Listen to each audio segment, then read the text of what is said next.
Star Fox 64 is the only good Star Fox game, and yes, that's right, I'm going to die on this hill. Star Fox 64 is one of my favorite games of all time. Go watch that video, and as a result, I've always looked quite highly on the Star Fox franchise, seeing as it was not only the first Star Fox game that I ever played, but also one of my all-time favorites. As I mentioned in my video about my favorite games of all time, Star Fox 64 is as close to perfect as the franchise has ever come, and that is both awesome and awful, and I'm going to tell you all about it. Star Fox has had more games than you may have thought, and yes, I've played all of them, disliked most, and outright hated a few. Star Fox started as an SNES game in 1993 just called Star Fox. This started the series and it had some rather unimpressive graphics, but at the time I'm sure they were nice. Confession time, I never owned an SNES, so I had to play this on the SNES Mini. Yes, I was able to get one. Star Fox has absolutely not stood the test of time. The frame rate dips constantly, the game feels exceptionally slow, and you just can't really tell what you're looking at. Gross. If the original SNES game played differently than the SNES Mini version, let me know down in the comments. I honestly have no idea. While the original Star Fox did have multiple paths, you would simply choose one at the start and then that was it. You played all those levels. The game was super short overall, only 5 levels, easily beatable in an hour or so, but I'm not going to fault it for that because so is Star Fox 64. But then, Star Fox 64 came out on the N64 and it was a smash hit! In the US at least. Japan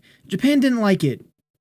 Japan, why don't you like this? This game was freaking amazing and easily the best one. The only good one in my opinion. They stepped the graphics up considerably, the game is much faster paced and smoother, and the branching level structure is perfected here. The level structure in Star Fox 64 has you take different paths depending on what you did in the level as opposed to a glorified difficulty setting at the start. Boring! Oftentimes you'd just have to figure out super obscure things that would bring you to the more difficult path. For example, in the very first level, you'd have to save Falco from the enemies chasing him and then fly through all the arches in the water after that. It was always so satisfying to figure out what you had to do, and when you finally did it, you were rewarded for it. You got to go through a more difficult, more interesting level. If you took the hard route all the way to the end, you got the true ending, and again, a far more interesting final boss. Star Fox 64 wants you to experiment and play multiple times to see everything there is to see, but even after you've seen everything there is to see, you can still go back and replay the game, and it will feel just like a new game every time. I said time weird there. Why did I say it like that? Anyway, due to how many different levels and paths there are to take, it's hard to feel like the game is the same every time. I don't know, maybe I just like rail shooters and this one felt like an adventure instead of it's like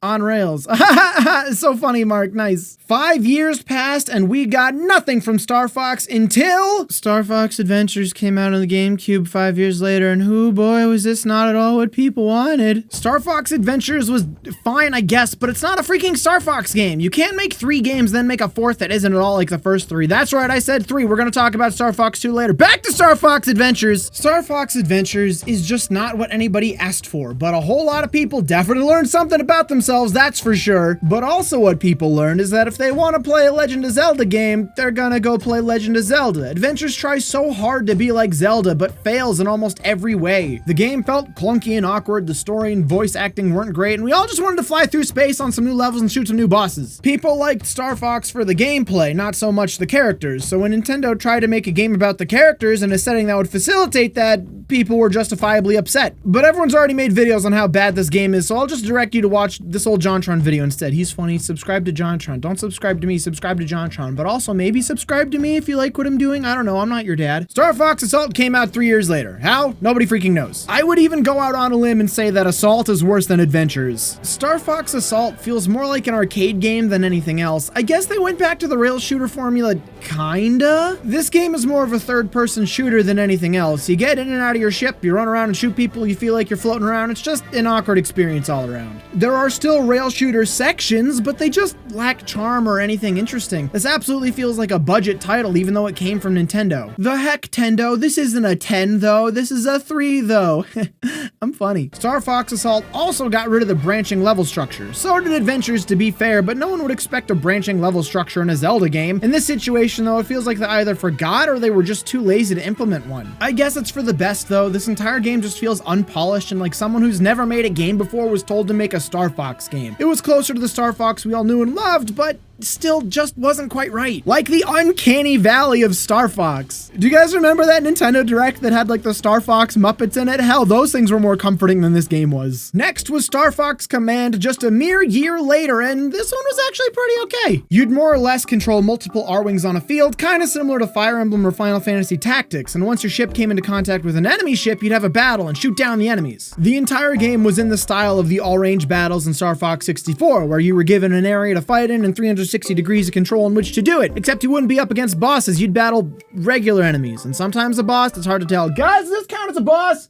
No? Survey says no. This game also gave each individual character their own unique R-Wing with different characteristics and abilities, but they're all mostly the same. We also got a new character, Amanda, who was both never seen again and answered the timeless question, does Slippy Frog is girl or boy? But at the end of the day, this was still a Star Fox game, and it had the Star Fox gameplay that we all wanted, at least a slight taste of it with a tiny twist. And if you weren't having fun, well, good news, this game was super short, and I think I played it once and sold it back to GameStop, because as a kid, you have no idea what money means, and collecting games just isn't what you do when you want to play the newest Buck Bumble game. Why won't they make a sequel? 5 years later, we get Star Fox 64 3D. This is literally just a remake of Star Fox 64 on the 3DS with a new coat of paint and 3D functionality. Not much to talk about, but it's the definitive edition of this game at this point. I and many others just consider this to be a re-release of Star Fox 64, but I suppose that this is the best Star Fox game if you want to split hairs, you weirdo. Why are you splitting hairs? Nobody does that. 5 more years pass and we get Star Fox Zero, and boy oh boy, what a Star Fox it was. Right out of the gate, people already knew that this was going to be a bad time, and they were right. Star Fox Zero is a retelling of the original Star Fox story, something which literally nobody asked for. Star Fox Zero introduced a few new features which also nobody asked for, such as forced aiming with the gamepad, but wait, you also had your reticle on the gamepad and full view of your ship on the main screen. Who won't love this? Asks some idiot at Nintendo who has never played a game before. Motion controls are the future. Just look at Splatoon. Everybody loved that one, he exclaims as he gets thrown out the window. You're right, I reply as I light his house on fire. Motion controls do work, but not when you have to split your attention between two completely separate screens. Alright, I think I made my point there. They also added 2 new vehicles, one of which is this weird chicken walker thing, which again, just put me on a rail and let me shoot things, dang it. If I wanted to play a third-person shooter, I'd go play Buck Bumble. Make a sequel, for the love of God! The other vehicle was this helicopter with a little robot pal for stealth missions. If I wanted to play a stealth game, I'd go play... I'm just gonna sneak around. He's coming for me. Oh, they're both coming for me. Oh no. Oh no. Oh no. Oh no. Oh no! Never mind, I don't like stealth games. The game was over in about 2 hours, and as far as I could tell, didn't have much of a branching level path. Not that I needed one, because oh my god, this game was so bad. The main problem with Star Fox Zero was that they tried to innovate too much. They added all of these different mechanics that didn't really lend itself well to the core Star Fox gameplay, and as a result, the game feels all over the place and not at all what the fans wanted. At least they had the decency to make Star Fox Guard its own thing. Star Fox Zero also came packed with its own copy of Star Fox Guard.